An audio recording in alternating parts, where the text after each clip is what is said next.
Hello ഗീസ്, എല്ലാവർക്കും പുതിയതിലേക്ക് സ്വാഗതം. അപ്പോൾ കഴിഞ്ഞ വീഡിയോയിൽ നമ്മൾ പറഞ്ഞിട്ടുണ്ടായിരുന്നു ഗീവ് അവേ ഒക്കെ നടത്തുന്നുണ്ടെന്ന്. ഗീവ് അവേയിൽ നമ്മൾ ഹാംസ്റ്ററിനാണ് കൊടുക്കുന്നത്, കുഞ്ഞു ഹാംസ്റ്റേഴ്സിനെ.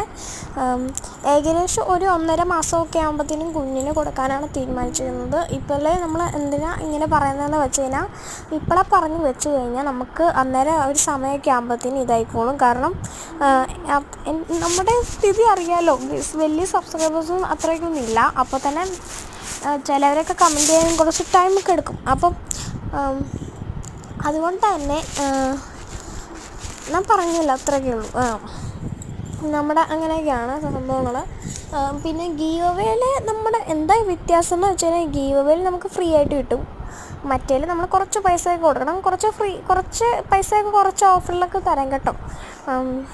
അപ്പം കുഞ്ഞുങ്ങളുടെ അനുസരിച്ചിരിക്കും. 2 കുഞ്ഞുങ്ങളെല്ലാം ഉണ്ടെങ്കിൽ പണി മാറും കേട്ടോ. അതാണ് പ്രശ്നം. കൺഫേം അല്ല, അത് ഒന്നുകൂടി ഞാൻ പറയുവാണ്. നമ്മളെന്തായാലും നോക്കുന്നതായിരിക്കും. ഏകദേശം 2-3 മാസമൊക്കെ എടുക്കും. അപ്പോൾ ഇന്നത്തെ ഇത്രയൊക്കെ